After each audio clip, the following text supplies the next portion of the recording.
Watching my Aquaba FM Okoman Radio 97.1. So Emra son say yatena say na fe yedi agudie mu nsem e de beta wo na enkoma na doso na so nia esafata no e na no pay ye ba beyi e de afiri ho na wa hu se nia eno so etie asedan confirm morning show team no say yewura Kofianson baafo ye Mr. KB and afe Bella pa kwesi and a finest D-boy any DJ Donzi ebusiani na amokambo mu ade eye morning show no authentic one and so to me ade ebre ye emra so bre ya tena se agudie kwan so ade agudie mu nsem and so to me ade ebre 50 sembre de kopem bra prompto bre and so ebeto ensam ahoro a ye ba be di ho nkomo no ebi enso enie Edradai and the Black Meteors of Ghana ebuki omo ticket and so ko wura mum ewo 2023 U23 Championship Tournament abeba so and so ewo Morocco no Ghana ebuki ni ticket na yami adumo 23rd of June edikosi 8th July and year sa tournament no and so ebeba so na Ghana ebuki ni ticket no edie ben and I was as a country Ghana Football Association and a government no ya de boa the Black Meteors of Ghana na omuntumi enkobo mo modern enso our championship na say ehwo no ne yefa e de qualify e de kopiem enso our Olympic Games ebeba so ewo 2024 Paris no ehwo no ne yebefa e de qualify de akonti e de be ne o say ya de boa team no na almost etumi e qualify ekopiem wo Olympic Games na ka chief say 2004 and Ghana ye ko be the last time ye ko be no no say a team na qualify ko championship no ya AFCON no e dey be no say ye de boa omo ye be hwe na enye so ye de ho nkomo kakra enso etumi e de amawo ene anopei na Kumasa Santoro Konikin face omo coach won sansam no ndra ye pone ho kakra ya wie enti emrani be mene ye be san ewuram na ye de ho nton komo de ama okotoko say there 3 coaches din enani na emu say mas coach ani dia de CK Akono David Duncan na omo hwanim say sa coaches yi omo so mu ba akon omo de adwuma no enso de be ma no CK Akono David Duncan na obako ka ho mepeni din no enso to me de ama na 3 coaches na they say kotoko for hwanim say umbe yi ba akon na ono so aba belidi asante kotoko boboko no esanso ye huhu say coach Masu didi Dramani ono so kora no mo hwe say adwuma no omo de be ma na ebi nso say yemfama James Akwasi apia mayele sanse kotoko ehia experience coach omo hia coach bi nso a wiase afa na nyina no oye valuable enti ye be hwe na nso ye di ho nkomo eni kin face ade no ho nkomo na fe na Ghana Premier League match day 24 games ni bia wo so ne ochina 2 games enso beba so eno so ye beba na abedi ho nkomo kakra e di amawo eba na ma no ne dia ba bia bedwafo ne befa no kakra bia ho no be 30 seconds no bia afa ho na eno so ye di ho nkomo e di amawo ti eni ye ntra fi samre ye di ekọ na ye be mo akwanya na won so wabam e de wadwen kire enso tumi e di aba emra ye bebu ahoma no e di atomu text message line no na asa WhatsApp line 0551 667755 0551 667755 and also no bet me do messages no afa ho de abaye beje bracken kan e di ama wo krob ya sante atena se de yen be kwa no ne se Tom enso atena se obetene nka sanso na AK the boss player wono so ho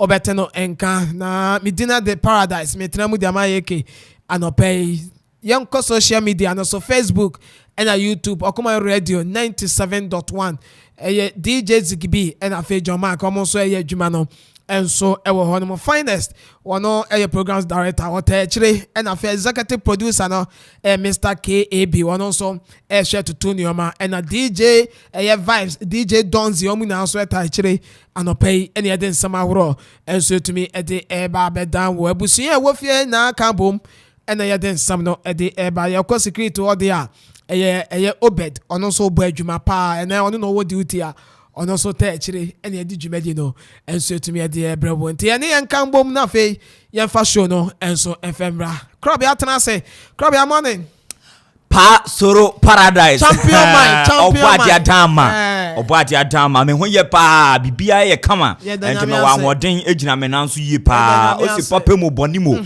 ye mfa seda emma no enti de ko ye ni de anko ye nyina ye won kwan na mogedi efurusa ne de debi story no ebe den ebe sesa Nigeria for tumi akonkan say Nigeria for kwa we ni da so man no betumi aye ye de oh twedi ampon yada wase nti no me wa hoden pa me wa hoden na wo so oba de adom me so me huye pa ahoden no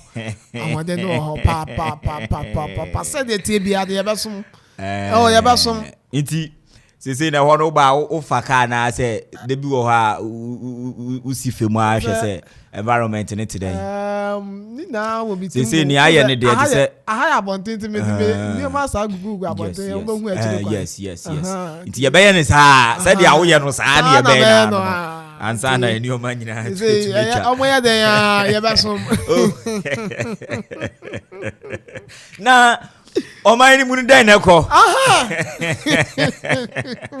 Oma ni mun den eko. Say ene na maame no nsa ahwe no baba wie yo. Oh okay. US Vice President. Ene no be great. Na Speaker of Parliament. Wakasa. O say ono de. Ni maame no kika aka no. E dey find down komo na ye di. Yes. Tumu sabe no. Ono de ono na ya adwen. Ghana ye omo kosro ba fam ye nje and me hu se mpani fortuna se pa o parliament na use papa no kasa o say ye na ya limit ye ho a ye kom nche ko beg for emwa nyankopon ma ye bibia papa ni sisu o so nyankopon ma ye bibia nti ye de ma no betumi aya na eno so ne asam so ka ho bi is part of yes bibia Ghana wo mu bia leader bia ka ho yes ono nso na mweneni efi speaker neni efi pa nti wo mu nyina aka fortunes a o man no nemu no nti de na waka na ye say beba mu a nti no I say no ana still na egusu making na nso na panyin so birthday landlord yes nti no ene my landlord birthday president yes the excellency Nana Addo Dankwa Akuffo Addo champion the man champion mind the man yes me sana me friend no ni niki a me dia man no the man okay he's the man okay and he says Ziggy Nana Addo picture betu ya to so Nana is the man yes me sana me friend no me show boy friend no yes do say o share the Fourth Republic na me no me go two presidents are one more babidi or man konkro Ghana. Me wo special love for them. Very special. Wow. Very special. And the man president, the excellency, Nande Akuffo Addo, and Kaumbi. Me Ghana jina. Me fini we nimu kakra at least me twa over 2 decades come nimu enche metuma ko ewurum ba ye 3 decades intino me nsu minimu de kakra minimu de ya me aya adoma intini minimu de kakra intino mienu ne de wo mo ho am de me passum dwe no kan na kan wana bio okay so what you say okay on the obi Ghana ni bia penas intino me no eye mienu and me nkan fancy the man in Kaho. Former President J. Akuffo. Anna, the late President Professor Excellency John Evans Fifi Atamels Amedeme Pasumje. These are the 2 finest presidents I mean who Ghana for yes. And Obi ana minimum say Baby Akuffo di yonko dui and o share innovatives ideas or the buy. Any baby ana Akuffo de yankwa because Akuffo ebedu baby wo hwe odone ne niama na Akuffo bas name na we NHIS na nyoma bia unse eye Akuffo time no ye live na ye yenya some of the basic needs I was say every citizen will enjoy e will country bia will fall in Akuffo time hu say basic needs no say no provided my material na yes basic basic things and was say as me hu say na Akuffo na oho kakra nka yen 2 terms pa president bia betumi akobi na anka wo so opani no ana baby nso no ne bedu baby no na nye ni age no but ahododo no na ahodin say mu no pomudin say mu ne ba form kakra yes ana the unfortunate incident nso happened to your late president Professor Ivan Fifiata Mills ono so me hu because he's the only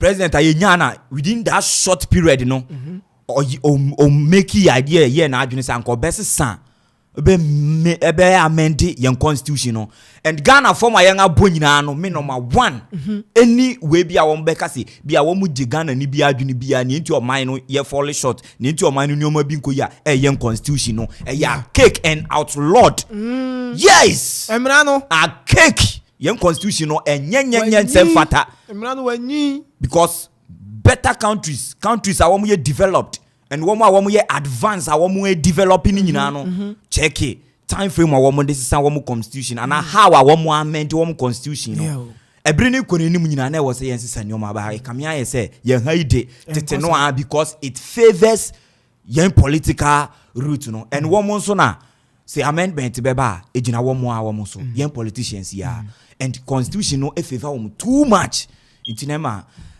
amendment heading but yehu opani no wa bra no ye say o se sanioma anim kakra nti me sanioma mienu we ntina ama Ghana ha under the fourth republic president Akuffo and the late president Fifiata Mills and finest yes me knew obi any third obi any baby and no and no yeah social issues kaka yeah buy and say papa no wanya 79 years 79 okay the next year no 79 teenager say ni 80th we no na oja akonya no great enti yebeda na se na say onon so eja kakra olidi oman no e de ye nioma but me finance 2 no de ana maka kire o me de on count Professor Ivan Satamos any day Akuffo 5 kra e be de so bebam enti yanko Fourth Republic na kasa anyi ne yekenya na wo hifa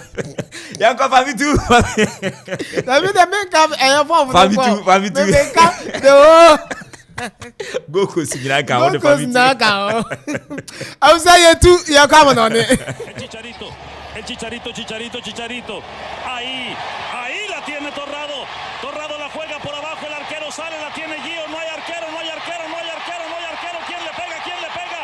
Gio, ¡golazo! ¡Poema de gol!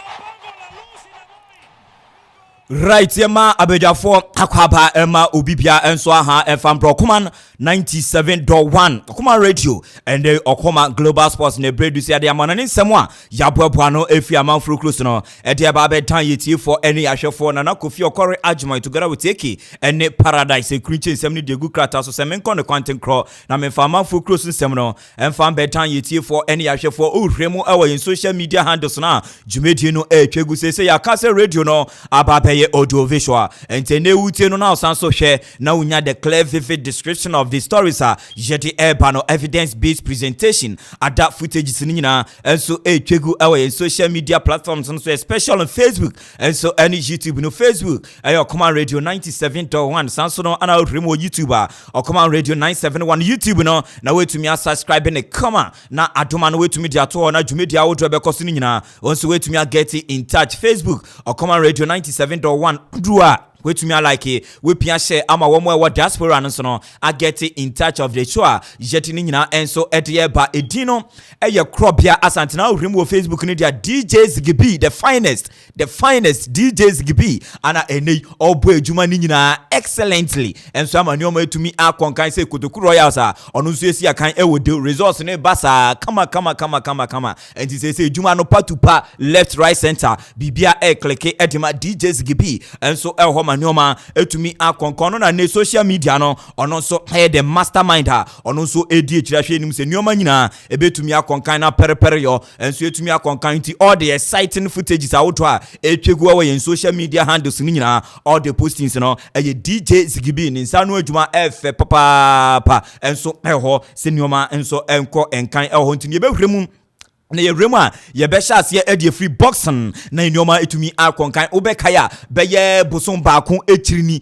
early February any late January ho baby ana me di be hwɛ mu sɛ bout kɛseɛ pa enso ɛba so uhwɛ mu ɛwɔ United Kingdom a ɛno ɛyɛ O2 Arena game baako enso ebetumi atodwa bout no ɛso yie papaapa ɛno ɛyɛ British abranti a yɛfrɛ no Anthony Joshua ɔno na ne ogyina mu enso ato nsa ɛde afra abranti yɛfrɛ no James Franklin ɔno nso every United States of America ana wɔn de saa bout kɛseɛ no enso ɛba so na ejabo aka ɛnɛfue kuma bi na ɛda no nso etumi anya aba abedu enti Saturday a ɛda enimu ya memenda ya O2 Arena uremu ɛwɔ hɔ no mu a bout kɛseɛ no enso ɛba so ɛwɔ hɔ na ndrada ana enenu face off no etumi etodwa ɛwɔ hɔ no mu a ndra the second time no wɔn nso ɛsan kɔyɛ face off no Joshua enso ɛne Franklin enso etumi ekohyia mu ɛwɔ hɔ no mu a enenu wɔn echiechia wɔn ho kasakasa wɔn hwehwɛ wɔn ho a wa unim sɛ deɛ enenu yɛ ba bɛko bout a anase boxing a sɛ deɛ nneɛma enso ɛkɔ ɛwɔ hɔ no mu enti ndra wɔn tumi kɔyɛ saa antics no ɛyɛ so obi kasa go obi nwunu obi de ne moma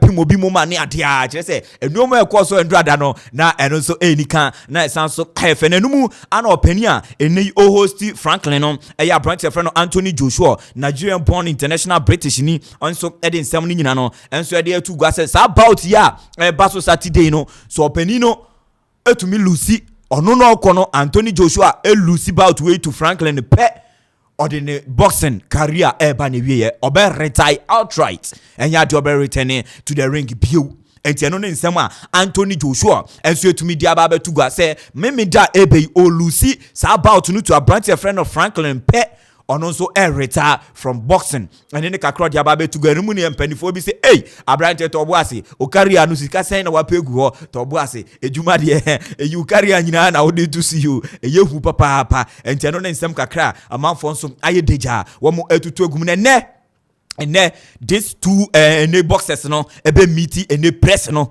wɔn be meet press no ntino press abɛkɔ so enso ɛhɔ ama obi bia so etumi ato ne numtuo ama ne ɔma etumi akɔnkan ɛhɔ ntidie besi bia ɔkyena da ɛne ne fiada so yɛde ne nyina enso ɛba betuga ansa na Saturday night bout no etumi aba so ɛwɔ O2 Arena United Kingdom enti ɛno nso ne kakra free boxing aso ya yɛde ɛba yɛntin tom ne yɛnkɔhwɛ association football yɛremu wɔ association football dia yɛbɛhwemu ɛwɔ yɛn ayɛ dim the soil of African continent no Confederation of African Football aha ana uremu a AFCON 2023 a ɛyɛde ɛkɔ mu ɛwɔ 2024 ɛbɛtɔ dwa enso ɛwɔ Cote d'Ivoire ɛhɔ ne betumi akɔso na match day 4 no so far as this international break enso ɛyɛ concern no ɛndrada ani eprepre chirikura enti already said amedi nkan ɛka no players ni bi etumi akɔ lante ɛwɔ wɔn club side already a wɔn nso ɛkɔ ɛne games bi ni wɔ ɛndra ani ye close international window no enso ɛwɔ African soil no so a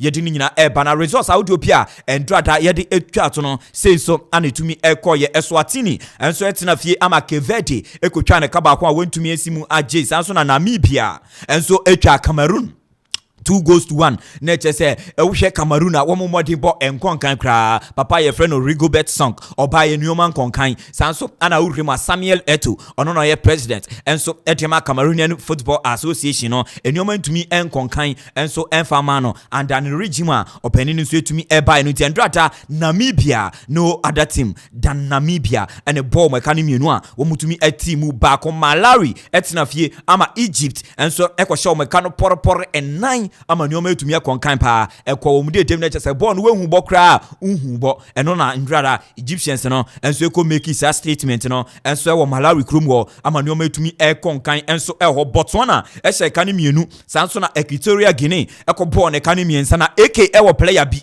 ye friend no Ivan Salvador endra o shego bi atwiki panyina na chese Ivan Salvador endra ne modimpo enso etumi akonkan edema Equatorial Guinea wo munya 3 emphatic away victory over Timor anaso manya you from Botswana enso ehɔ enti wo muso de sa victory no ekɔ Tanzania eguso a ebre wo mu league no ewo nanim ye papa o ka semba no ne ade a yanga no mo wo mu modimpo ekonkan ne mo foreigners no edos so ntira man national team no entumi ntimu da enti Tanzania mode mono eguso a eno nso fole wo hono Uganda ekotwa omeka baako wo mo ntumi ensimu agye sanso ana Gambia enso ehye eka baako a Mali enso ntumi ensimu agye enso Liberia etra fie ma South Africa victory ni bae South Africa etra fie ama Liberia no wo mo bebo 2-2 enso Johannesburg na ene wo mu kuremu enso ewa where wo motumi akwa konya nkunimdie na eche se wo motumi stand tall ama no nyama so no konkan enso honti South Africa kwa we eko wini 2-1 enso Mozambique etina fie ama Senegal defending champions of Africa enso ekotwa omeka na baako a wantumi ensimu agye bulai dia ana no so etumi nya sago no enso edima Senegal ama ne etumi konkan Togo maino enso etina fie eni Burkina Faso enso ekote eka baako ana obi etumi ehye Comoros etina fie ama Cote d'Ivoire ene host nation enso ekobo ne kam yinu wentumi ensimu agye Cote d'Ivoire wo mu hwinyo wo mu bobio host nation there automatically 100% wa qualify nanso no wo mu suguso a prepare team ni ntino wo mu ehwini convincingly ama nyoma etumi akonkan na ama Ivory Coast man ni nyina enso etumi nya gidie enso ewo mu se wo mbotumi aye nyoma ama nyoma etumi akonkan eno ne kakra free ho enso ede Libya etina fia ma Tunisia ekobo mekane baako a wo mo ntumi ensimu agye sanso ana Mauritania enso etina fie ama DR Congo enso ekobo meka baako a wo ntumi anti honoma yete ahonsem ni nyina enso ede bana so far after 4 matches yang etumi abobo ebinum abo 3 ebinum abo 2 ebinum so wo mo nya band some of the teams and as a mine enya band Kenya and Zimbabwe no nyina into groups a wo fall in sa group no teams ni bi and as a mine ni bi bebre etumi qualify and so Okoman and so far wohwemu a aman beye enson and yang enya wo ma officially wo mo etumi ebuki wo ticket akwa hwemu Ivory Coast 2023 AFCON ya postpone enti ye be won 2024 no wo mo etumi akwa hwemu a wo mo so Cote d'Ivoire eye host nation wo etumi qualify Morocco enso etumi qualify sanso na Algeria enso etumi qualify defending champion Senegal wo mo etumi qualify South Africa we dey wo mo buki wo ticket in temper enso qualify sankrofo we ye be hia wo Black Stars wo group mu ya sanso dey account mo na ne wo etumi akonkan Tunisia enso qualify na Burkina Faso wo mo so etumi qualify nti we ni aman makomako enson a wo mo etumi buki wo ticket already so for us eneno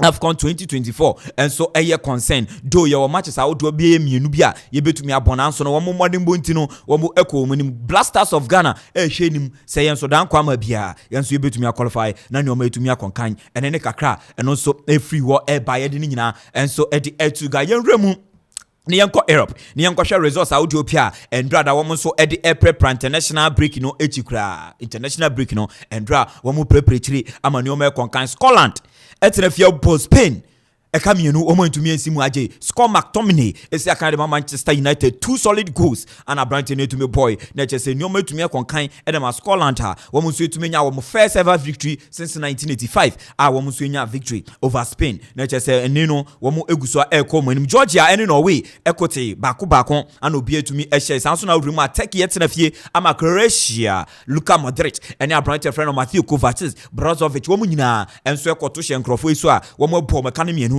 wo mo ntumi ensimu agye Wales ehye kana baako ama Latvia entumi ensimu agye Wales team no enye Latvia de anka ye 4-5-6 na ne o metumi akonkan enso elho into Rob Page manager enso edema Wales no ewo so nkeka ne ho na ne o ma enkonkan obi a captain ene Aaron Ramsey de obebre pants na wetumi wini game biti se enti eno no kakra eno so efree o eba Switzerland ehye kana porapora miensa ama Israel enso entumi ensimu agye na eche se Israel mpaibo pa de emobo mpaibo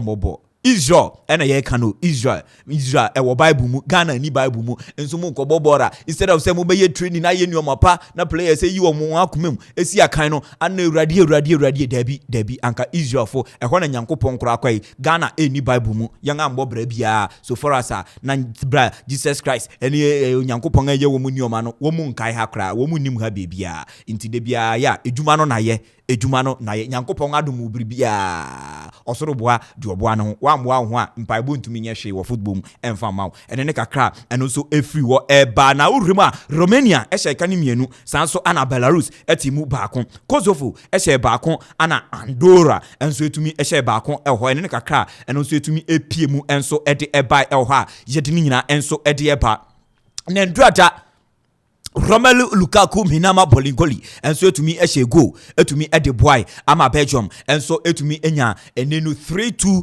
win a friendly game a woman in Germany to me a boy Romelu Lukaku minama bolingoli and so to me a bogo I'm a number to me a conkain we no I in the 50th goal the last 50th appearance we to me make a Dama Belgium nature say each and every game piano a brand tennis contribute a goal in every 90 minutes and I say every game bia Edema Belgium the last 50 games we to me actually 50 goals and so Edema Belgium national team no and no Romelu Lukaku minama bolingoli and on so to me yes our record no and so or your all-time top scorer Edema the Red Devils Belgium national team no and so oh yeah no na Abrante Bakwa and the goat himself Abrante awomu friend no Igwe sese no ono no ye Igwe Lionel Andre Messi Leo Cochetini defending champions FIFA World Cup 2022 Qatar ono wetumi akwaje enti sese Igwe osanso ye shake eba ni shake trophy a ono a no je na ndra wo mu ni team baako anaso oman bia ye from Curaçao ubetumi abo no Curacao nti we your mind ayera wo mu kosi aka wo mu wini by 7-0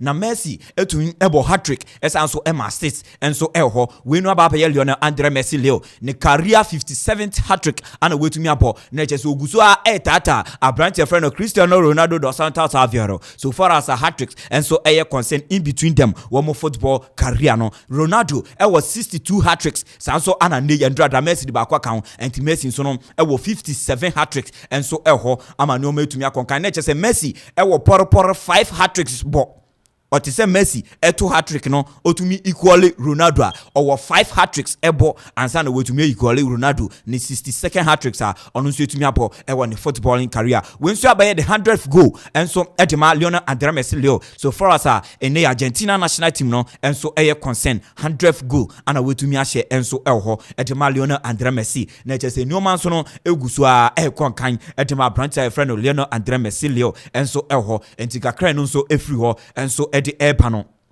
eno ana yedi ni nyina enso etumi dia baba tuga aprantia ye friend Mikel Arteta manager enso edema Arsenal the Gunners na Mikel Arteta oni Joseph Pep Guardiola obeka wa mu yejuma enso as manager any assistant enso respectively edema timwa ye from Manchester City we tia Sports Stadium na ana papa no eje ejuma wa baba hwemu asese no oye manager edema Arsenal the Gunners no chese o che Joseph Pep Guardiola o na danfo pa Joseph Pep Guardiola enso hand no so far ne career any nyoma konkan edema no Arsenal nyina no papa ye friend Joseph Pep Guardiola enso aye dwuma ye ede aboa ne career ene ne kakra openi nso no ede to go yedi ni nyina enso ede eba na ohwemu other issues Bori Fati ono Asmani Fati ne father enso na enumu na openi dia ba betuga se ohwa branch e friend no Asmani Fati se eduma oye enso FC Barcelona no enuoma nkonkan edu baby Lionel Messi aba som club yi aba ye nuoma nyina dia Messi aba ye Barcelona boboko yeti ye obi bia ntumi nya ebida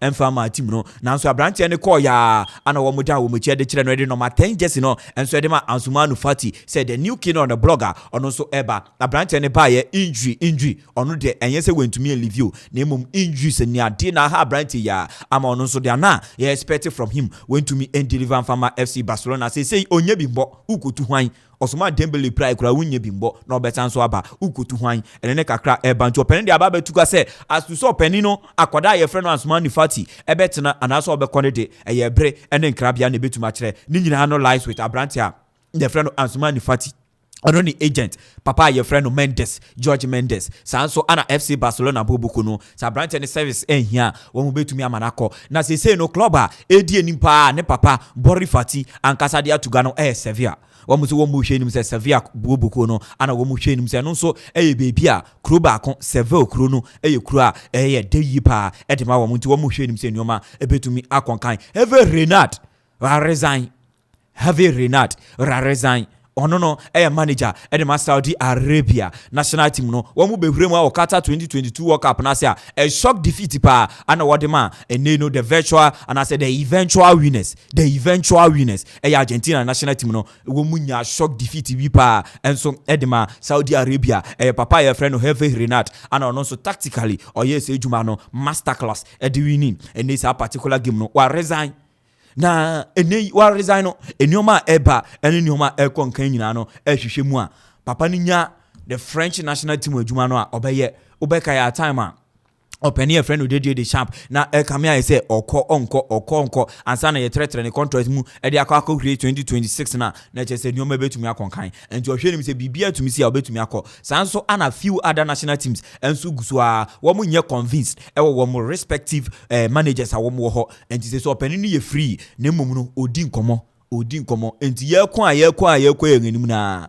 ye hwe nim say wan return to club football here na che say national team bi eni ni di nkomo enti no openi no etumi a resign enso eho Hervé Renard eno so eno no D-boy na ohwehwe nim say anka papa wei ebetumi ababeje the Black Stars of Ghana ejuma na etumi aye but say project aye nemu eni bebi aye kono papa no da bi eye Chris Witten odwa de ye di ejuma ne beba no aha na brema kwan na yejira Hervé Renard ne resignation no so etumi resign from the Saudi Arabian national team no enso ebetumi die si na mejemu tiama pasoro paradise na jumedi awoto na enso etumi atoaso yenda crop ya se wode akwa manone akwafa manone nsam enso etumi ye di aba 47 minutes past 10 iguso etunkongwa so de agudie nsam no de ma wo yebedi nkomo kakra ewo amanone kuma bi na fe the local tedbet na to aso na yaba bedi nkoma huru a aka no enyina enso etumi ediama wo say Tom wa say good morning boss bibi aboko nyamiado ye da wonya nkopon ase yama amanone nsam ne kakra mi nim ba bia befa de be ye 3 minutes bi na fe yento aso and Scotland for the first time beating Spain since 1984 almost share Spain na enra wo share Spain team na Spain ye team they are now in a transition period the likes of Xavi Mu Iniesta mo free ho munya good team like Xavi Mu Iniesta mo nti after no more transition period almost say kind of players like Xabi Alonso Xavi Torres mo via mo nti o makofa coach e friend no Luis de Lefon say ono so ye a coach like he grew up players wa coach o man na 23 da ni na 20 so o makofa ne say Gavi Mone Pedri mo make omumbom in crown o money no mo be the team so the fans of Spain should calm down enwa King Luka 50 matches 50 goals boss as a striker they boost to Umura 8 goals Obibeka say club side on contribute but nationally Ushe King Luka he is doing well by club and the Inter Milan almost that's good that Tom J no now you keep a member at the moment or boy be pa no mo J yes good that no before AC Milan never yeah on pra na hano in Lukaku Italian league you know or Barima is very good Mekai last 2 years on a J go king Emma Inter J league so club side there make us pra am form not the pay okay but in countryside there he's performing and Leon Messi you say Wabeka top 3 international goals plus 100 goals he's doing very well Amanfo team on the ball bra omusa Baranke no say na Ronaldo so ni goals ni o wa ye beti afrim say I can't say team sir Messi ni omo boy no ni ade dia Baranke no FIFA ranking no more than 68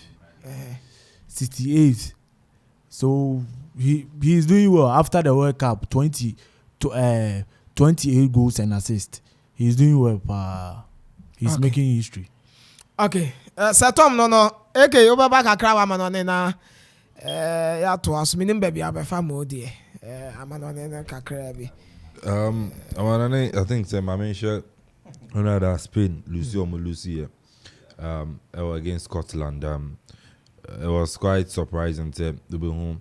This Spanish club, this Spanish side losing to an English country, say Scotland. But also a lineup now. I think it's with the exception of Kepa and Kavaha, Obegazi. Yes, almost. It was a different lineup. And our coach had to call giving him to the whole lineup, and I wasn't surprised again. So, yeah. And I was just Scotland, so on their last 2-3 matches, they've been scoring. Which was the last game boy before Spain, about 2 minutes, and making sure so a brace in that game against Cyprus, and then so no was signed brace. So it tells you say Scotland team, no, I don't know if you say but Spain paraded, should I say, their weakest side. I don't wish but it's football, and Spain never boy. So Ankoyi, they were disappointed. I won't say what the remote after take Kasani, they are somewhat disappointed. But in football, in the end, say their qualification to the Euro 2024, no, a bit to me are working to perfection at their moment. But Croatia scoring Turkey and yet news CBS Turkey go home, which one psychologically and gas and doing each other in for football. But normal to me could against Croatia, but Croatia, and Belgium. A victory, Lukaku scoring, De Bruyne giving an assist. I was giving us quite surprising. But I didn't hazard any out from the Belgian national team. Quite worrying, and only say Ubenya national team about it depends on the performance. I will put it up our club side and club side in Zoom Koye and Famano. I think say the national team more focus on the club career. Now no such say Niama Bekuye Diamana. But apart from I think General no Gratasen and Kui Cameroon Lusuti Namibia. Niama say Mali so Lusuti Gambia. Gambia se Mali ne me no incha da nyemi news is because in Gambia performance AFCON of course Cameroon it's no incha da but Cameroon losing to Namibia. I mean, we share table now. Namibia qualify. If you calculation that Namibia qualify, it's more Namibia so about so much to qualify. They are called I think say Kakame can more Messi so about so scoring 102 international career goals plus. So share Ronaldo topping the chart with 122. Let's just say also money or 20 more goals to catch up with Cristiano Ronaldo. But over now also but all the same, you have about so these two great players say, to me achieve some milestone with 100 career goals internationally. I just say, money party. About so my idea. Okay, so now tell and cano yebeko na afe yakwakofa efien sam no e de abana yeba krobia ene eke na face Thomas Anwa obeti omon kan so say local stories no discussion no almost ebe munti yan kona afe yenfa efien sam no enfa entoa so enfema wo tidbit kakra yen fi wo endra dai wo Kumasi Babanyara Sports Stadium and the Black Meteors of Ghana national under 23 side no almost so she amonfefo almost so free Algeria e dey ebo for a qualification game wa omo hwe anim say why na be qualify Akuffo enso etumi e dey ama 2023 U23 championship ebeba so enso ewo Morocco first leg ne ba so wo Algeria Ghana ko ball 1-1 tina second leg no na ndra ye free wo ewo Babanyara Akuffo so eba wie no na the Black Meteors of Ghana edinkunim eka baako a ye omaya ni de Algeria enso entumi ante abrante ni den enso de Fatawi Shaku enenya asa go no e de ema Ghana nam so e qualify enso etumi e de ekwanim after the game coach ono enso ehwe tutu nioma as an assistant coach at the Black Meteors of Ghana coach Michael Osei you know edin komom nyedi kan at the Fabrante and the Daniel Free Bani captain for the side ne performance and draw at the Emma team no coach Michael Osei at the hon somebody to yentie. I mean tactically he wasn't bad today, only when Yalax or go. I mean over the rounds in the game, I mean, he was putting pressure on the opponent defensive area. No, I mean, he was pressurizing them. His rounds, or they running the balls, from the midfielders, from the defenders, long balls. He was superb today. It's just opportunity when France should go there. but a game, no. I mean, he wasn't bad today. You know, one of those is happy in the game because like normally will be expected you will score goals and then a free is one type of Nenny Brigo. We also saw him there. He was eager to score, but it happens. There are times that you work for it, but you won't get it. But tactically, he was okay for us, and you know we are happy about his impact in the game. You know,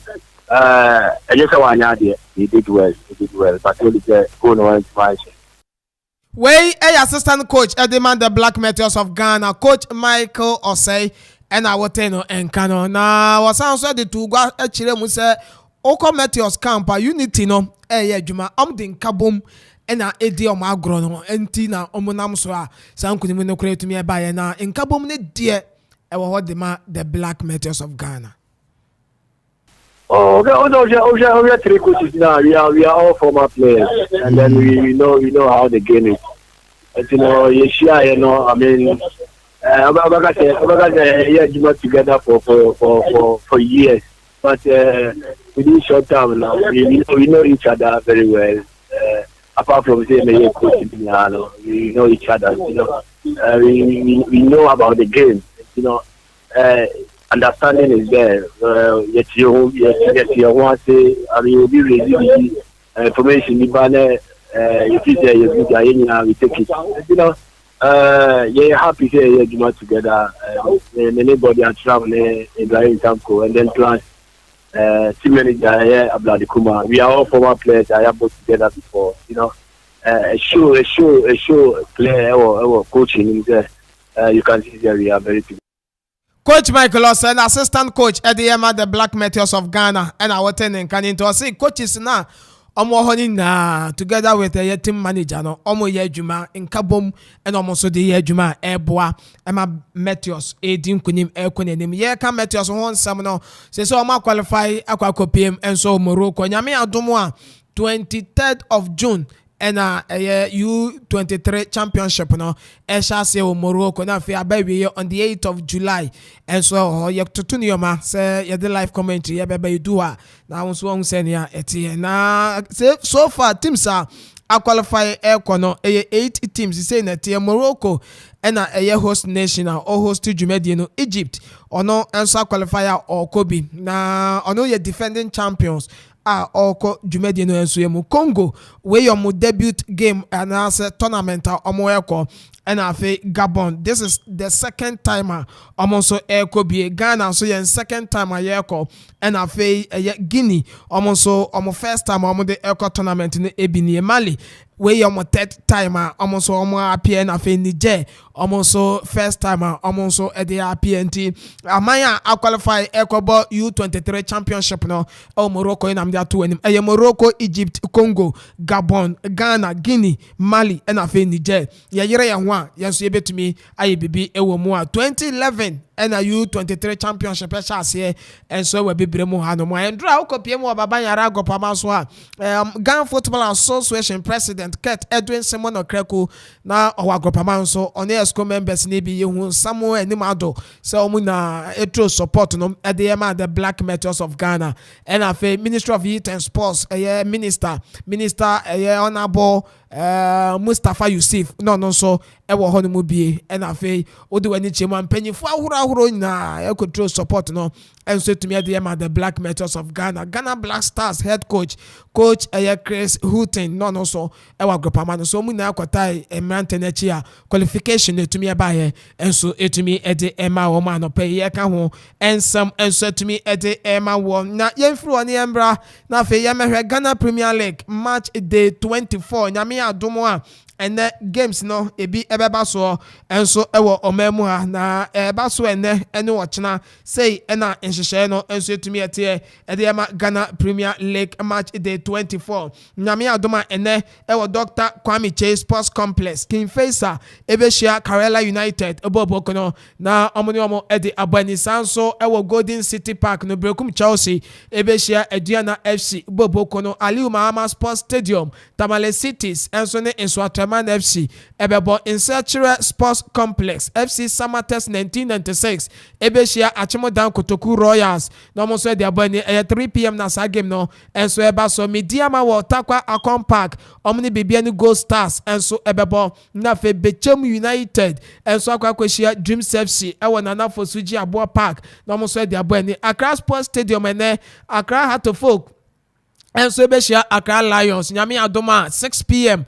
and as a game no enso ebeba so ewo Accra Sports Stadium enti eno ye live kin face an Karela no so 3 p.m. and so ye live ewo Startime Television watching games mienu ho no enie Aliu Mahama Sports Stadium RTU ebeshia Accra Great Olympics eno 3 p.m. and sa game no 6:45 p.m. and as a game no ebeba so na fe Ewak Agopama so no Legon Cities eni Kumasi Asante Kotoko almost about 3 p.m. and so ye live and so our Startime Television tia ya na waka na wa hye so enso to me ede amamie na ye kan Ghana Premier League ehun ensam no yenko table no so kakra na yenhwe senia table no enso etumi etie ewo GP no enso na odwanya echiemu dia store Ediana Stars edikan after say yabo week 23 we are ye ba bebo midweek na week 24 no Ediana dikan ekita 40 points ewo league log no enso Accra Lions etoso emienu 38 points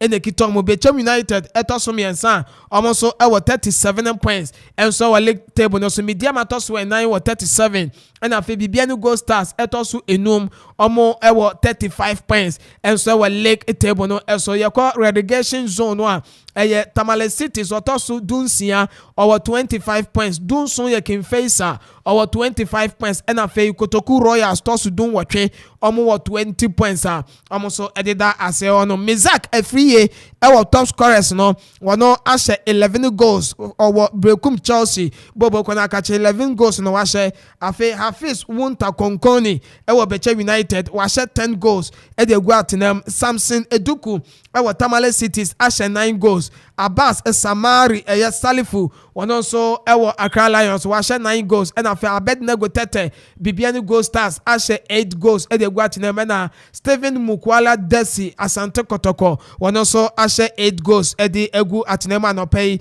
yeto ho edi ma wo yenko Access Bank Division 1 leg no enso emo nyame adomo a midweek games ahoro enso ewo ho ene ochina na zone 1A ena yeko asha se dey free week number 21 and also say enetie ewo Malik Jaber Sports Stadium no nana Mana FC enso ne wa Yasin Juniors ebebo ewo Malik Jaber ene 3 p.m. na sa game no baso ewo ahen Ameyaw Park no 11 Wonders enso ebeshia Kumbimbim FC and also 3 p.m. and afi the BB Presby Park the BB United and wa Sunta enso ebebo na Aliu Mahama Sports Stadium watchina 10 a.m. no Steadfast enso ebeshia Kasana Nankana United na also edi abani ewo zone 1B week number 21 fixtures no and also say that Sunyani Coronation Park Boafakwa Tano ebeshia Mighty Royals na fe Sunyani Coronation Park krono no ene Boafakwa Tano de ne watchina ena ene enso no BA United ene Bafo Soccer Academy and also ebeba so also ewo Sunyani Coronation Park 3 p.m. and as a game no ebeba so na fe Nkwanza Warriors Asia Young Apostles FC na almost the abo ni Thursday 3 p.m. ewo Golden City Park na for Suji Abo Park no on Thursday Unity FC and so ni Brekum Arsenals and so ebebo eno zone 1B fixtures no send yet and so no yanko zone 2 na no so yanhwe na yenyi FM free wo ewo Ejoso Akese Park and 3 p.m. Future Stars ebesha Sky FC Boboko no na mo ni omo di abo ni afi Swedro Stadium Kempon Football Academy any Nations FC and so ebebo and 3 p.m. Camp Park ewe nyina se Baseke Holy Stars ebeshia Asokwa Deportivo and 3 p.m. na mo so about Dr. Kofi Kodua Sapon Stadium Asekem FC and so any Mysterious Ebusuya Dwarfs and so about 3 p.m. and na fe Indum Sports Complex Elmina Sharks and so Asia Swedro All Blacks and also at 3 p.m. and na Ampiam AAK second Sports Arena no Inziman Kotoko FC and Soccer Intellectuals and so ebebo nyame aduma and 3 p.m. and as a game no and so ebeba so so Pacific Heroes ewo Gemfis Park no mu behia wafa no mo so ni omo de abo ni 3 p.m. and na fe watching 3 p.m. no ewo Asafo Ramos Park Seshi All Stars eso ni New Edubiase United and so ebebo no ebeba so was zone 2 zone 3.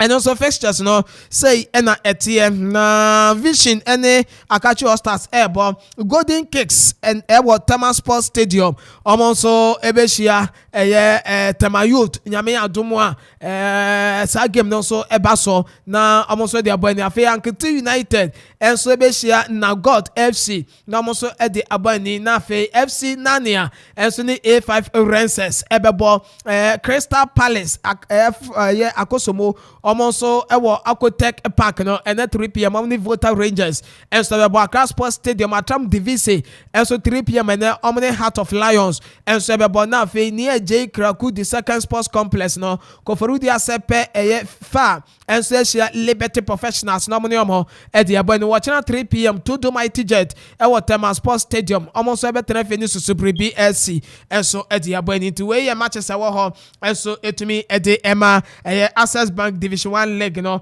and anope yede atu eni mama wa hu senia and also etie Hato Folk ejina wakwa no nyame adoma enormally Accra Lions 6 p.m. and as a game no eba so na goalkeeper the Richmond Ayi Hato Folk squad omde ekwo game ni mo no oma drop no ye nimara se weekend ade a wakoye so the powder ekwo fa na nimu ko jina mu om games a omko boy ye wo aye nyina sa against Karela no and then nam so amampanyfo a dropping every game ni mo de yegusu de akire ehun komo no ye de beba nemo has almost squad omde ko Accra Lions game no enso mo no goalkeeper Richmond Ayi won also enkan say na tie goalkeepers ni emi no Richard Ata and afi Eric Ofori entry omne goalkeepers Hato Folk edi omo ekwo game no enso emu defenders no enso when Dennis Ukosa Kunedu Iyi Adam Kaleba Amankwa Befi Samuel Inkum Zakari Yakubu and afi Kwabena Anane omo ye defenders Hato Folk edi omo ekwo midfielders no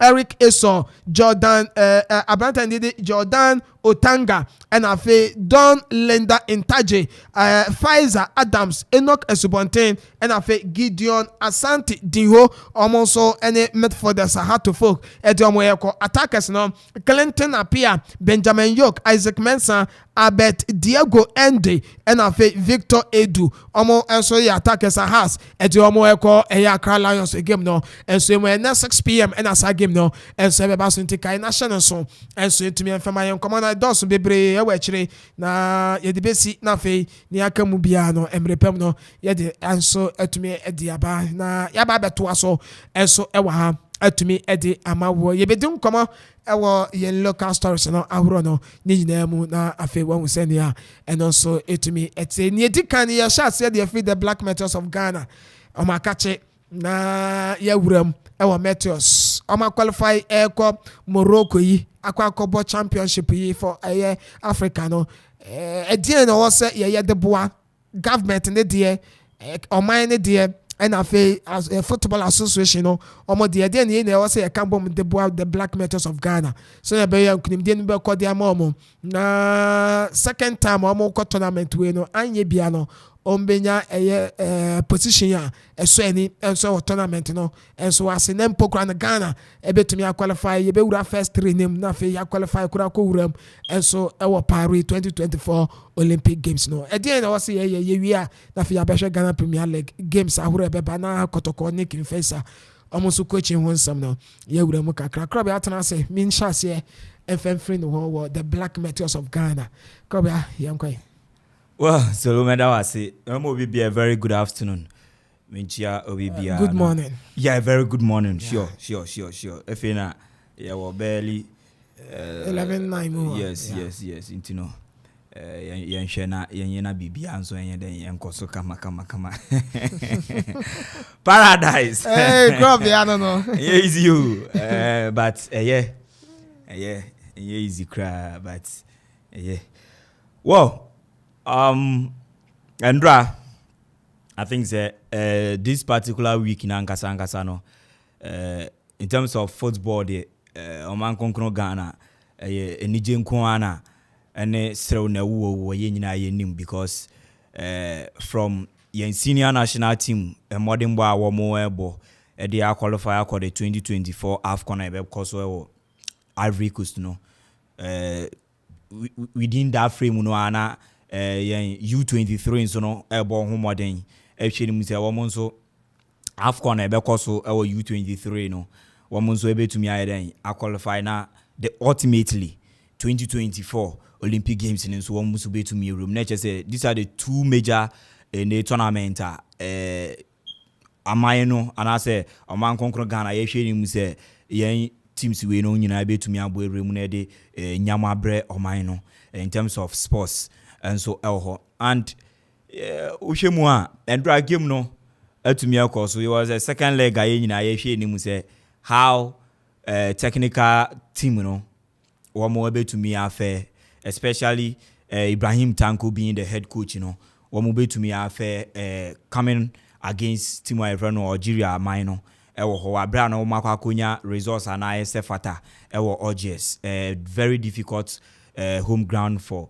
Algeria na etuma akwa pick that point na ewo ho de aba no na obi a hwe ni mu se nkunimdi no if nothing at all qualification no matter how our qualification in be PM abade that is will be the ultimate goal e de amobibia and endra nyoma etumi akonkan e de ema Nenu Metios ma womo tumi put up a splendid show on that particular time our woman so etumi edinya qualification no e de call AFCON so I think say in all no modern bwana abasobode ne ade ne yebebo on esane mbone bo a wo so etumi eden da ne di no and nothing else ye kasafa game ne hu bia and I think say at the end of the day qualification ne etumi aba and qualification ne ba ejuma ana ne no wo so etumi ye and said ya mpanifo kan no say yemfa yefunu pan so no eden enhye aben and I think say team no the technical team no now ye so ye nti bibia enfem free in the camp players no show any sign of say womu here BB so ana remove from the technical team will be team managers and womu ekika nyina I think say womu nyina more excited for qualification ayen nyina yen etimi okay club ya be so mama me na makwa homa no so abasese ya na yakodi nkomo e de afiri ho nkomo na ye di e wo fie ha no eno ana ye to aso nso e wo ahoma no so ye need the senior man Alfred Techimensa of Unia Sports in Team Common Femfa, the Black Meteors of Ghana, and I feel the senior national soccer team, the Black Stars of Ghana. Performance at 2 games under coach Chris Wotin, your boy, you know. And so, senior Atamanka, Yama Kwaba, Emma Wacha de Bar, Okoman Radio. So, Pazulo Mejoso. Mebacho Umpombo Cordia. That's so subai. Oh, Miss Umaye. Where's your? Pa. Okay, yeah, the Jamia say. I don't pay the yeah, but Upnuma, yeah, Shem come 1 year. Yeah, Ponso, I don't pay. The senior national soccer team, the Black Stars of Ghana. More than one, against man in the Angola. 2 games are your boy, under coach Chris Horton. Performance under coach in Pacho, who they say. Well, pa medasi mamintia na mintia ebusuafo pempene omo ewo studio omo eboma discussions no air course na mintia listeners papa omo ajo station atuma omo 80 on Black Stars and common day I think say for these 2 legs boys and a boy they have done very well as compared to Black Stars Yedema Otado. And some guys have shown say indeed Omo deserve say Black Stars or my already say on betting about when given the opportunity. And after so the head coach himself decisions via Oteki Oti Ghana for Nkomo about taking Baba Rahman off from the squad and then putting the DIU on the bench. We say we have one issue the Ghana for the nation. Aside that Joseph Pinto modern boy na all ball. And after imagine that Smith Brown or Ban airport or the Black Star squad in the coach no Ghana for or the by we saw the performance especially on the second leg your boy Wanda no it tells you say the team no gradually it's on the right direction but the game itself with me, I can say, players, most of them now, if you have their best, but as some people do, I think say they can do more. One of them, Daniel Amate. I think Daniel Amate has been one particular player why consistent or black side center back, and he has played with a lot of defenders. So Nicolas Opoku, Daniel Jiku, Salisu, and then Joseph Edu. These are guys on about even Obeka Santeko, the former player, Branton, Gani Umunano, Amate, and Neomayu Juma Ewu. So, but Amate, so Amate doesn't improve itself. The second leg, he was the only one now commanded. So, and was perfectly. Now, I want to know because Joseph Edu in your playing time, so giving the opportunity, and also difficult. Nafa. And I feel Kingsley Sada, so I think say on the right side, and some of us will be in the massive. But then say Prof Amwa, Toric Lamti, Ebe Hujuma, Eddie and Maya. But of course, Unya Quenya, Sendla Quenya on the right side. I think say they also did very well. The absence of Baba Ramana, we don't know. I'm saying it's so they are Gideon Minsa. But you think say only any other competitive bias. Gideon Minsa, you who know walk up and I got a phone in a fight one. Clearly, and yeah, Gideon Mensa put up that particular performance. Now, you say Gideon Mensa, a bit improve. Black Stars have a problem. I don't know if your panelists in one cast of listeners. Our so-called superstar, our so-called star boy, that is Mohamed Kudus, has been a problem for Black Stars. I think say clearly a show we are break last 15-20 minutes to end the second leg in Angola boy. Rwanda. Abra ye the free man. Abrante Asimeru by and you see Kudus a dependent tactics are coach in the bebo.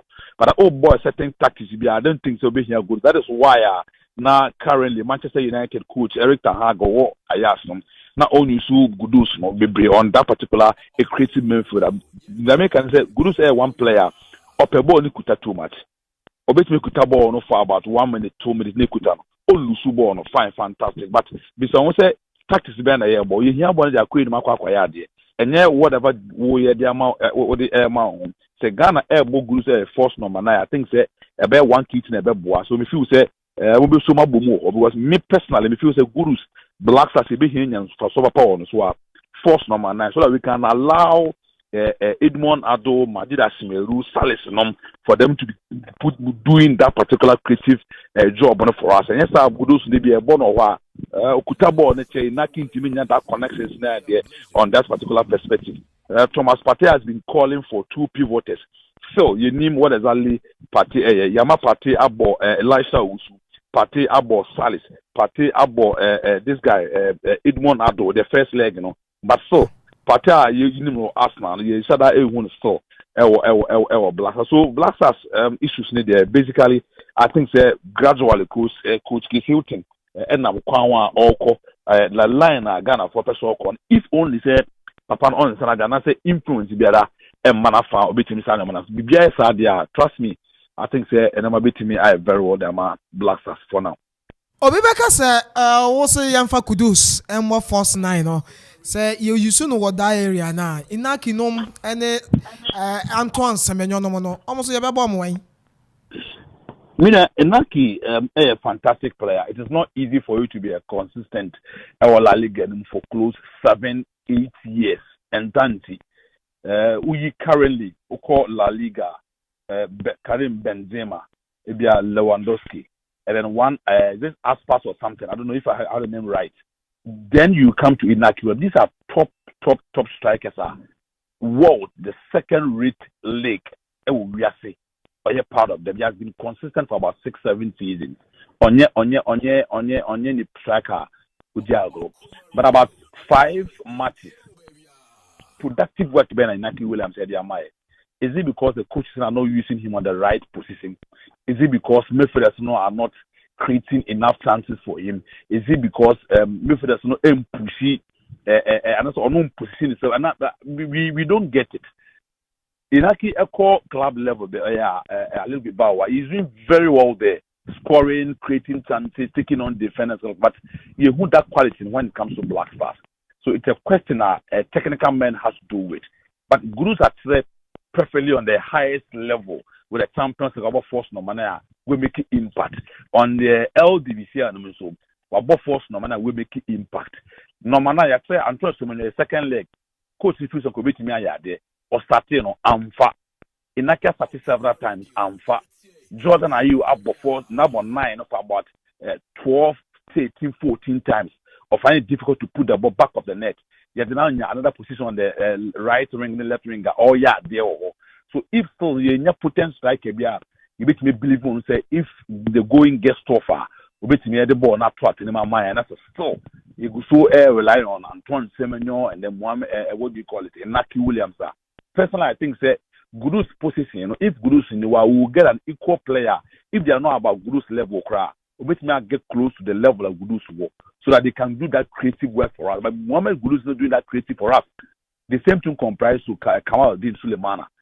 These are guys, they know better, they do better in their respective club. But when it comes to Black Stars, whatever that is, that's why I'm calling for that particular force number now, because in Nakis are very well. The bow, most of them, almost on the flanks, either 11 or 7, to join 3 attackers coaching airball. So coaching airball for you had enough. Inaki will be to me about either the right or the left attack in the amount. You get what Jordan or preview to that particular tactic. So about 3 attackers, which are so between your ball either left or right at the amount. Gurus about the same thing. Why 3. Oh, yeah, sir.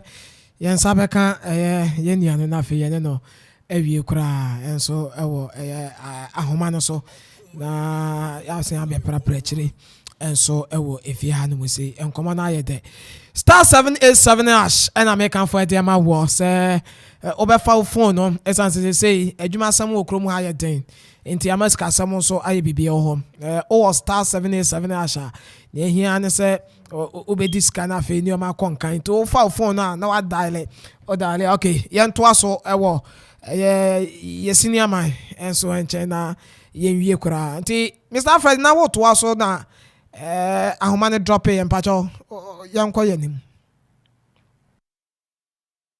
Hello.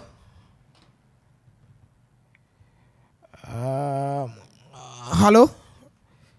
Ahoma no na Pacho, otemenka. Paso le meson kapa. Okay, Pacho yen ko yenim. Good. So, like I said, Inaki position, as a technical man, media 5 solid matches. I am Inaki. About 6 o'clock. For now, ultimate my young the number 9 and a few set will be to me about their mind. Like I said, Bebao Wono, Yen Sada Bono, force number 9, say Sada Bono, center forward. Oh, yeah. Either on any new back bound, then they put in a striker. But that's when I gave the Cosmo. Let's not say Etium was the S3. You were Jordan, this 3 attackers, no over 4-4-3. What would be there to that system? And I say, Mohamed Gulus, the first number, no boy, he's playing with another 2 top wing attackers. Woman, a joint system. That's why me personally may call it for me. I'm calling for Gudus in the absence on the crazy because of how and time Mohamed Gudus hold onto the ball. Okay. Like ball now or the number 8. Yeah, that me who know. Better than Mohamed Gudus. Very well. Now can a woman so sapa yate ase. Yan coach Chris Wotin ni 2 games or boy first game. No captain Andrayu I was set up name but of course enya win no the second game or boy key players bit to say Jiku Andrayu Thomas Tepate some players when na no me say out I will game name but still and also sound so call so share nioma ye enya respectable results e fi Angola e dey buy coach no e dey partner one ho I want the selection. Well, I think that in the morning the subs, I think the results are very Ghana. Aside that, initially, I'm born about on how Usifa handle the day you the situation because now the day you Wayama Ghana, Brawa Bama Ghana, but I now nature no there's no way between me beating because the numbers no air when strength in the day you know unya. And the person there, you a lot of players, but only that opportunity. But trust me, Coach Kisutin, there were a lot of options. Over the bench, any other given day, no players will be able to me about. You understand? Give me a boy against Angola, like you said, we lost a lot of our first team players, but yet guys, if you say team bono, say one of them is Kingsley Sindler, Chujuma Kisidan, in absence of Toric any Udo. Joseph Edu on Tanya Bimbo, but Unyakunya boy, Wengu who anymore say on that particular issue. Edmond Ado, Bimbo on that particular move for too much in Anum. What's there, Nebobre, how on Subita far between I Juma. Joseph Pinto Ebaye, replace Jordan Adi, who Juma Joseph Pinto, those two matches or boy, Asimeru doesn't need any introduction as far as this particular 2 legs boy and consent. I think that is the only thing right, Coach Kisiutin, or you're giving all the boys an opportunity to play, and the boys using that opportunity now, they don't want to waste that particular opportunity or more 80 million. So I think that so far so good for Coach Kisiutin, but the media only said, every coach will be obeying opportunity about Black Stars. The first 1 or 2 matches, a very good at the man.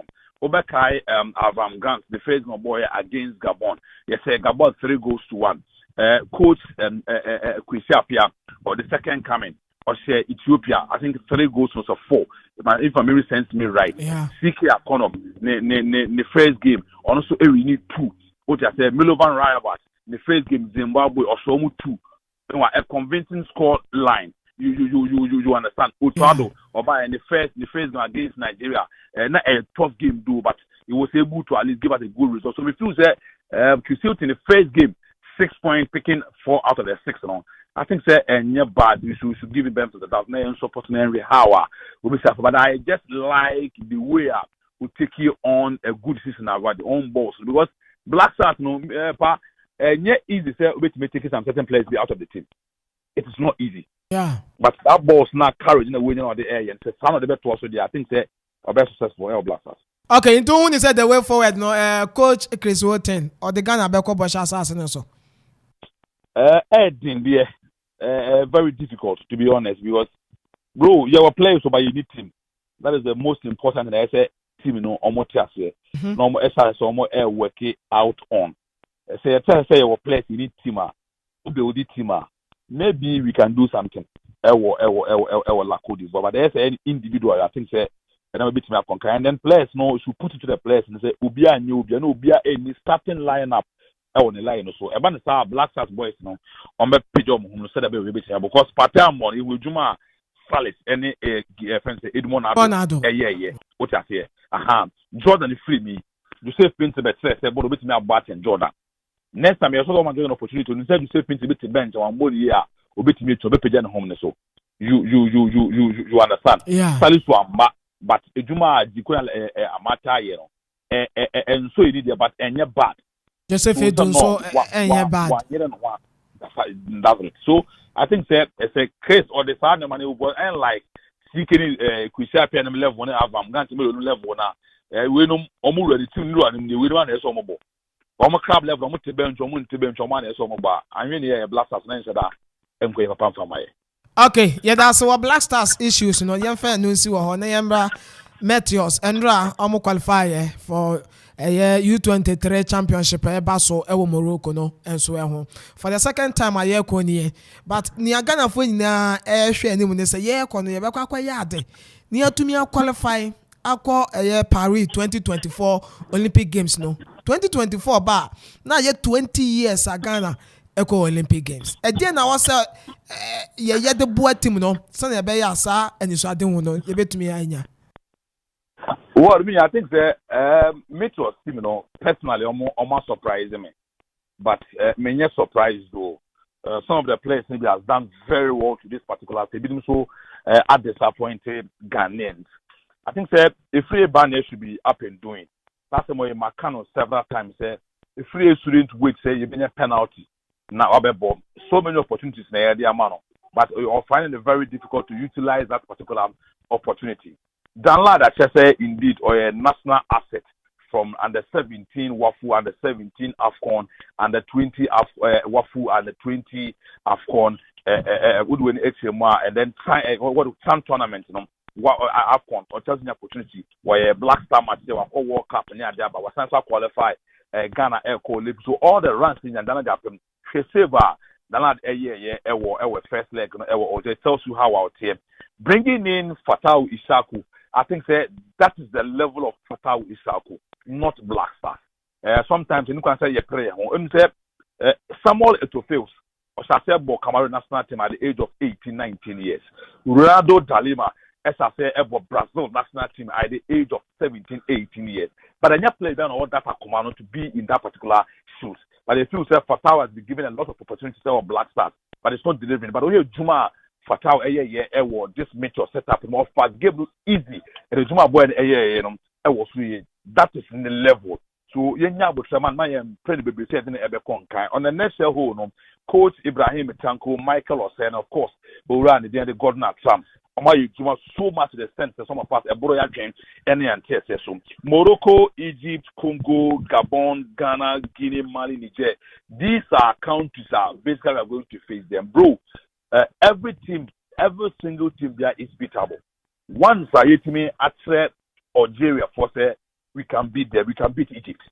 Once it me at beat me, I say Egypt, I say Algeria means we can face Morocco. You understand that of Gabon, Guinea, and then the Niger, handling them, I think and bad. But we need some certain place when the Black Stars numbers are more qualified to be in metro setup.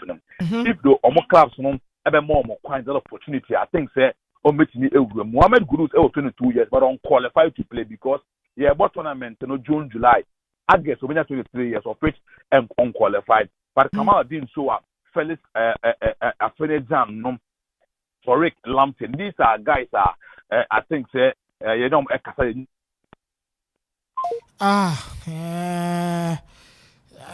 say Ashereno, ever Homano so na you cry and so ever Honamunti star 787 as na me do am home commodity amount said dale ever phone so or dial options never but choose option 1. Uchusu option 1 na fe asanyaba na wa bot ticket dodo apesa woto ticket no di show na wa place usika no ewo ho mobile money pin code no ebeba na wa bo ahyem na afe bibia nso atumi ayekama enso atumi edi amount star 787 hash unya dale a anopa na obediska na fe enwumire no Saturday no eno nso no obedi 700,000 Ghana cedis for jackpot na akoye enso tumi dama yenko wie ekra ya ne senior Alfred Techments an wie na fe yento aso senior pacho wie ma ye yeah pastor that make so coach Tanko here so be fiap squad dey we enya ba maka wa sama cho say free ban here impeja no home no so Niama has been solid Fatau access and the level there only size we should speak to one or two people from Black Star team proper to beef up the team are qualified properly on the tournament itself. I think that we can just get to this particular Olympic Games or Paris. Team na ya more about so na support no and find time. Senior that's an pay and no brand wadaji a wunya ye e dey ma Okoman radio na fe yeti ofo nyina. Very well. I mean aduma bibi fufuro bia na e be sen aba na ato aso. Masemina. Okay, enti Alfred Techimensa ene ekwa homa no so aye no ekwedi enkomo ono wo Onia Sports ena otese wono so no enkomo aye di ewa ha no ode adwenkyere enso etumi edi abanti ye beba bewie ewo fie na fe ye bua homa no de atum na wo so wo de wadwenkyere enso etumi edi aba still make out say wo Facebook Okoman radio ewo Facebook also betumi akona ode wadwenkyere no edi afa ho de aba na fe ya gibre akenkan ni na enso etumi edi amawo Okoman radio on Facebook udu onoma Okoman radio 97.1 na fe wa boso na wa like page no what the comment ne ba ye be kenkan edi amawo na fe wa share ama wuni anso wa chiri no enso enya bi enso ahwe na akoyi Victor Hene SS Sports papa solo club ya AK you do all also you do all ni be Nana Ado Anasco on also say more vim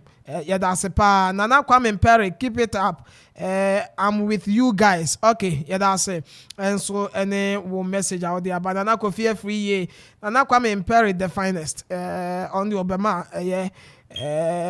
Obebona Baso yes Wisdom say this boy Ernest Nuama, hey, Ernest Nuama, football talent. Ernest Nuama really gifted. Ernest Nuama Adwen Kessier. Ernest Nuama Ghana get gold in their hands. Hopefully we groom him well for a better future. Hey, I leave it here. And to wisdom on also the messenger or the abente on the Ernest Nuama no bona baso and dra ball of boy at the Black Meteors of Ghana. Crowd sorry auntie. You better also Satom Brana fe yemsha Meteors de kakra na yembra Ghana Premier League nem time kakra kano na yemfe wie. Was Coach Ibrahim Tanko 2 consecutive time on the under 23 Nako, the under 23 AFCON. Yeah, 2019. Oh, yeah, 2019 yeah.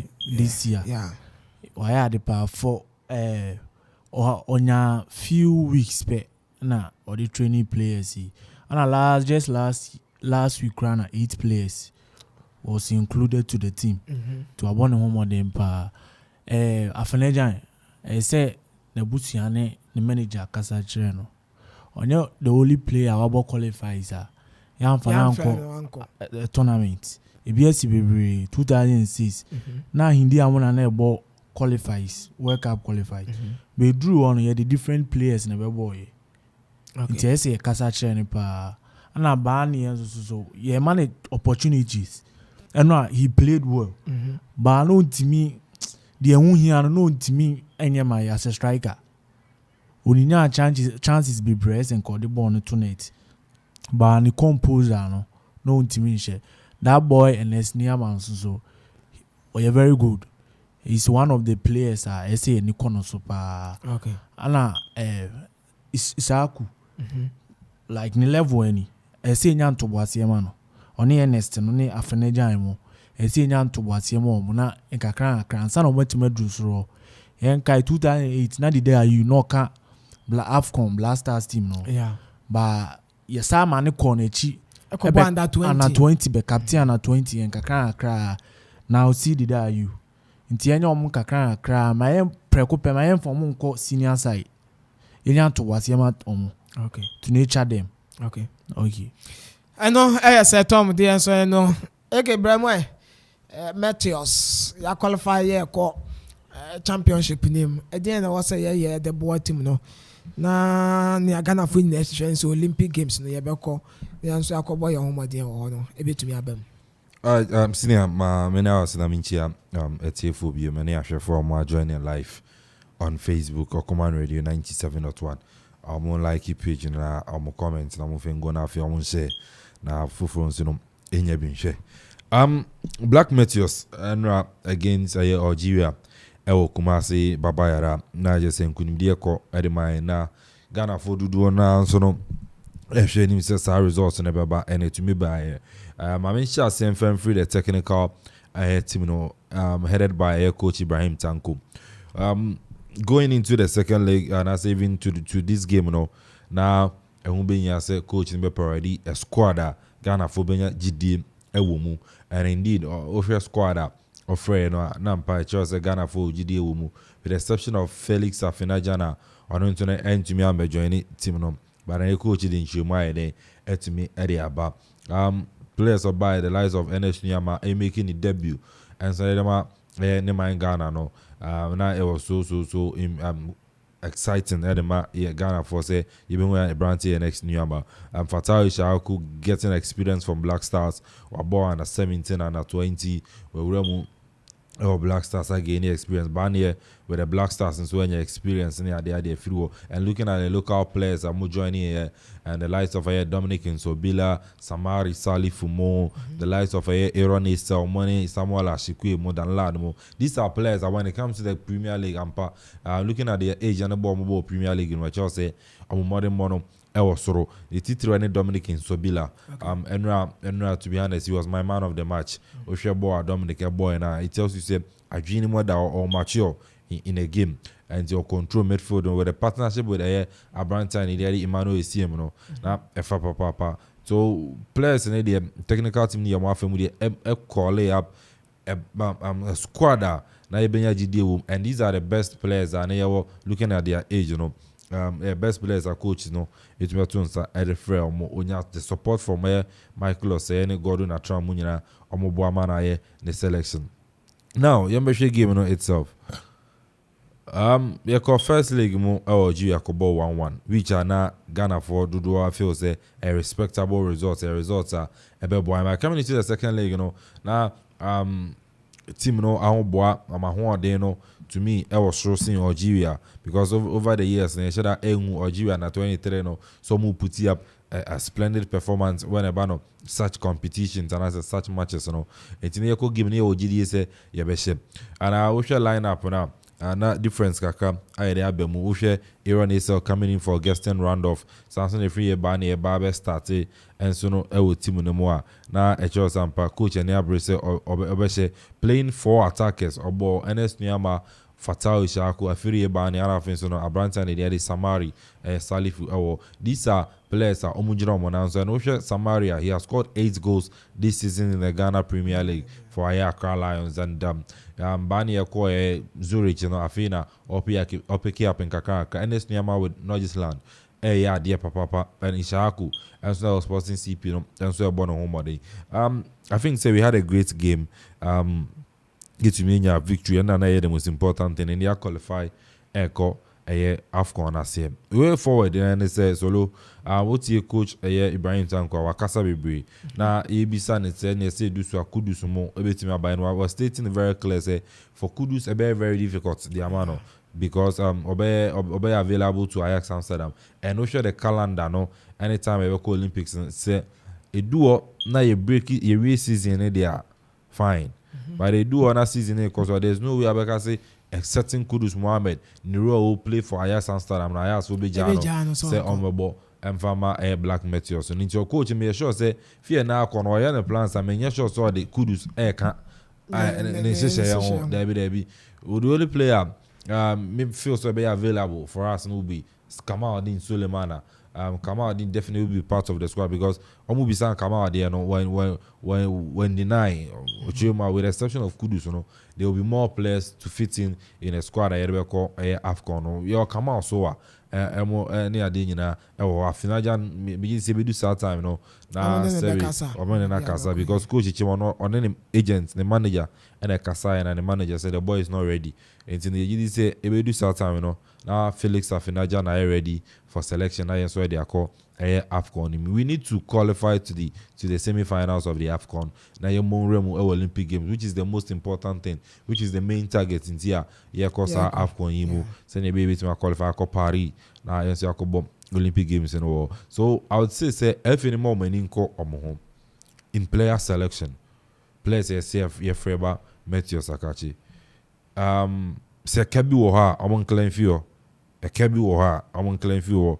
Promises be on the amount, I'm making sure some fulfill those promises, you know. Now, and supported the team because someone supported the team. The amount feel some making available to the team. A bit is a campaign. And yeah, Black Star, more AFCON, and as a World Cup qualifier, now you're dream, baby, ever campaign. Yeah, call AFCON, yeah, campaign. Oh, Dubai, I didn't see. I see a qualify for World Cup. So, if said this necessary attention, it me the Meteors, you make it available to them. Facilities, I see a normal to me, a trainee, normal campy, never boama for Yakoya, then they should make it available to them. I always say preparation is not always about money. At times, the mentality how they call tournaments and I say so then account. It is any psyche who ye players in your margin ye say. Saying that you ever see a tournament in your career, this should be the target, and as this is the target, no, you know, fancy a team. I think them, and yeah, they ever boy, media, Tenamakano, FNMA support, you know, the Ministry of Youth and Sports, and the government, the attention I had my Black Stars, you know, because but at least the amount be 80% of the Meteors are when you say they will go out to them and deliver. And I who Kumasi, the FA president, the vice president was there, the Minister for Youth and Sports, you know, our ESCO members, you know, they were there in their numbers to support the Meteors. And after the game, we all saw it. The other fans and everybody cared, so everybody players, and so it means that the amount start attention and start support now, they will deliver for us. And you know, me going into the tournament and say, in terms of money, making available. Men kasi first can shank kwa but the necessary things I say yemo omono yen so emfa mo I feel say even here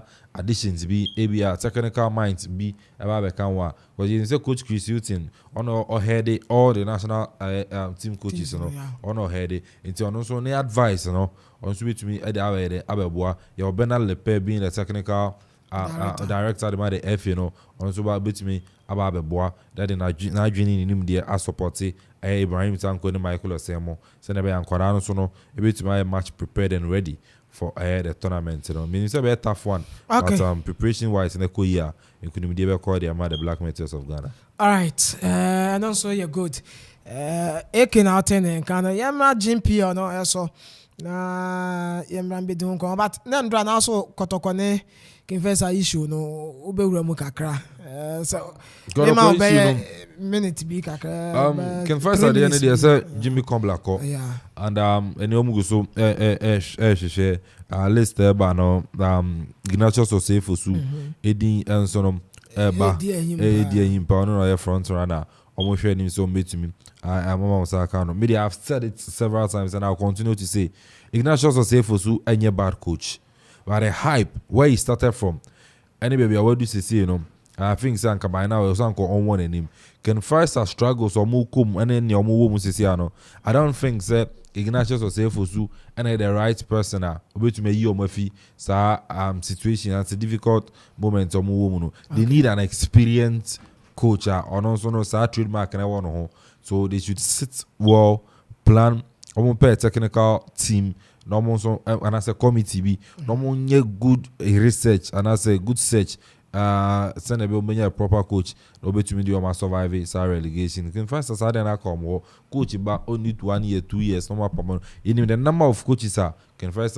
afa no more within 2 years team no money plan so I say until no nyina ever hard ti omo hwe na omo de omo pe coach Asante Koroko say you say bo no stadium hwe Meteors game ni bi kakra na de okọ Koroko eja no kwan kakra name say Boba Mete Samuel Boadu Mete ASK Akono and David Duncan mo I think say these free names I about you know these are coaches about the Ghana Premier League anymore they have experience even in coaching experience you know David Duncan has been with under 17 under 20 has been assistant coach or a local Black Stars has been assistant coach even in the Black Stars coaching Hearts of Folk Ashanti Gold money at the Mediama recently no call Mediama Amfa but the experience I think say coach David Duncan ewo obenya this Koroko players omukura squad akotokukura ni obviously children these are quality players omo your league anymore or Richard Lamte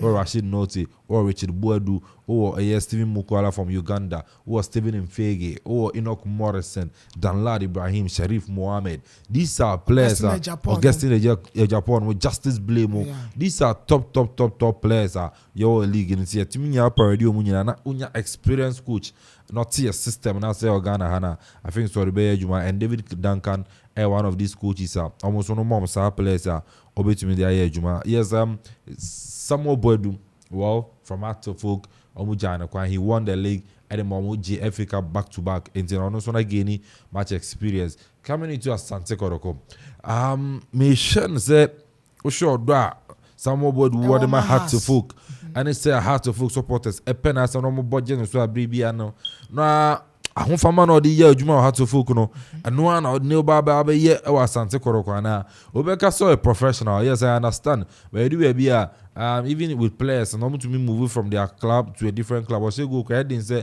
obe celebrity so me hwe ahofama no in terms of nimdia ne de some boy do wanya ni days are Mediama enye bi win a bobo man he won the league with Mediama but Akropong Folk e winning the league the FA Cups the President Cups and the Super Cup now it tells you so we're gaining a lot of experience from that angle obakotokwa tena maka Koroko materials no the materials are there Koroko will make things available to you the coach but when deliver and na a hard you know but some more bodu I think so no obetumi aye Kotoko adwuma no amana bro so siki akono so aba solo I with the Dreams FC who know the days where I Ashanti Gold coming into Black Star to coach the senior national team near there. On also make us say what pick Aqua-Africa.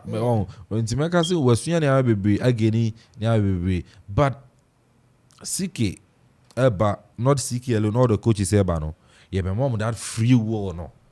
I'm on my Jumanana. In pressure, I had to focus in terms of coaching. The title no kodoko where they feel say they have to win this season's league, you know. That's an inconsistency in the door, so no pressure, beba.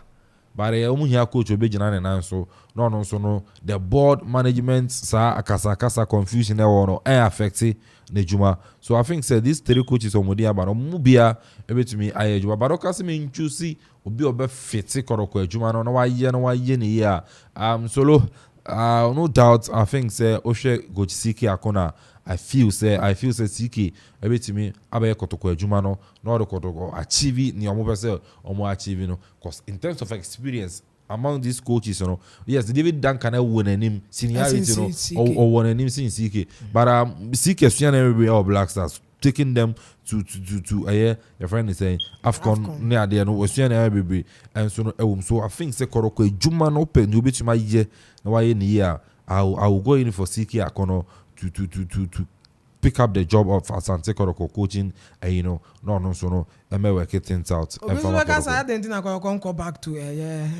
prosper at Ogum.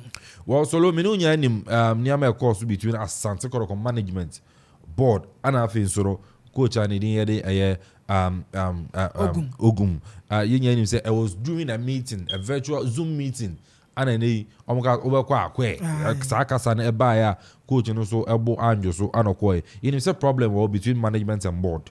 So what I say, management they offer coach abana board approve. So what I say, it is when Tim want say SC between Prosper Ogum management and your friend is saying board. Then the Jano Kwine within a space of 1 year. Who sang Kwakofana ba I think say they even the coach himself and Agasa ever say no because on one or the tender in resignation letter Edema Koroko. So while so you want to be my a DNA assistant say was signed by ever fair. You man didn't assistant Asante Koroko so say I'm going for a prosper at Ogun. But to me, I think say CK Akono will be the best man to take Koroko Jumanona on also into perfection. Okay, 0551 667 755 0551 667 755 0270 971 0270 191 971 0205 818-748 0205-818-748 0551 667 755 wait to me the wadwen chere enso aba ofre na ba ma ye be foul na wachere wadwen yemra Ghana Premier League na so okay. First caller, hello, good morning. Good morning. Mi tell you abegwa fun na Okoman. Oba de adom ye hu ye mpacho odi ni be bia kasa free. Shume ka ete mo kasa free royal dash. Pacho ye ntio. Yo, mi tell you time for our share mo na medma pa mo ye boa Okoman. That's it. Na medical make kai Daniel free by ni.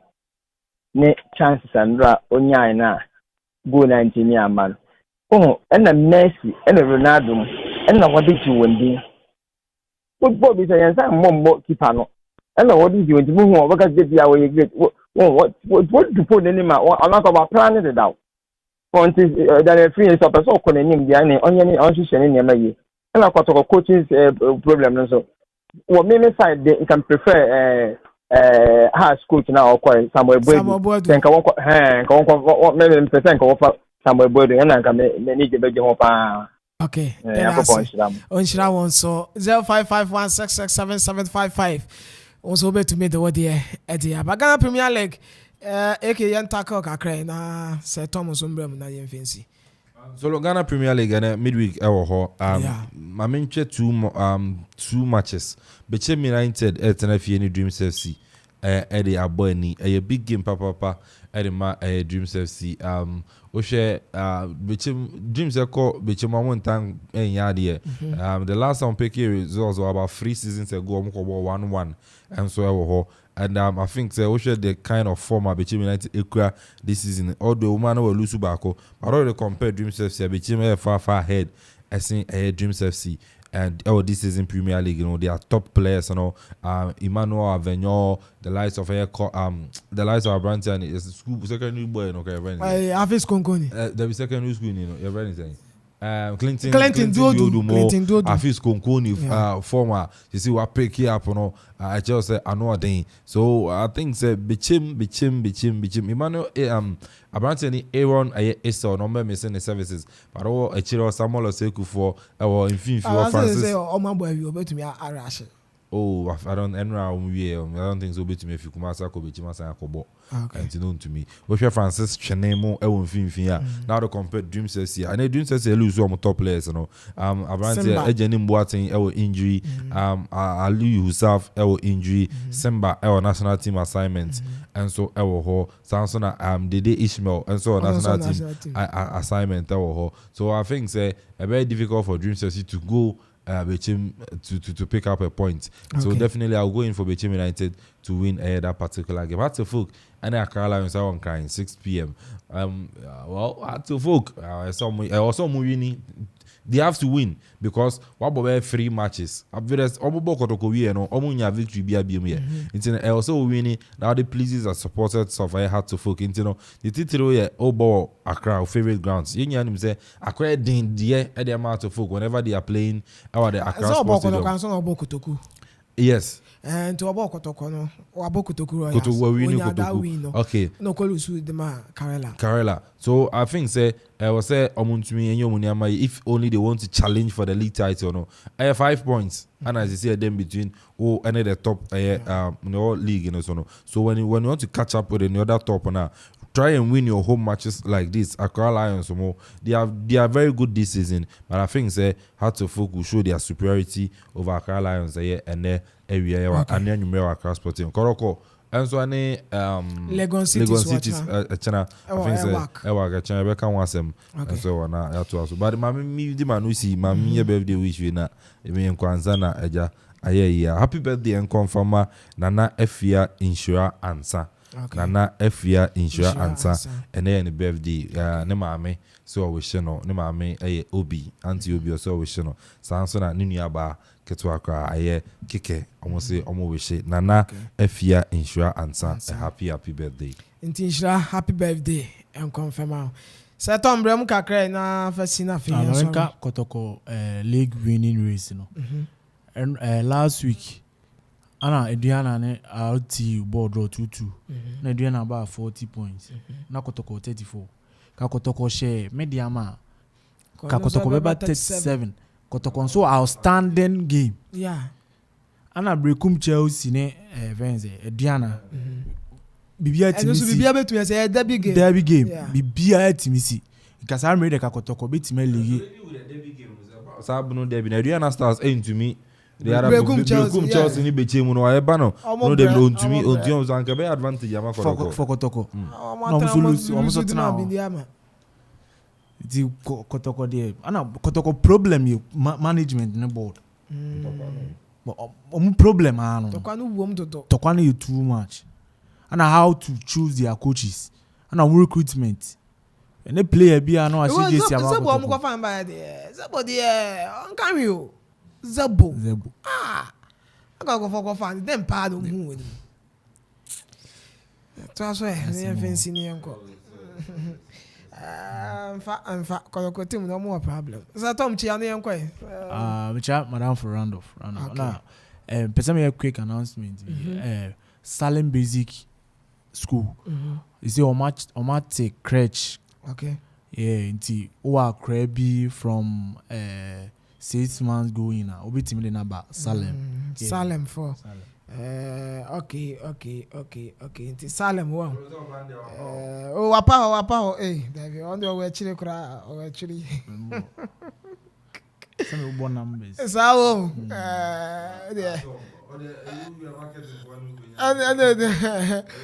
Yeah, but you do what you want. Monday. Salem. Obi afa the bank. I'm in charge master. 6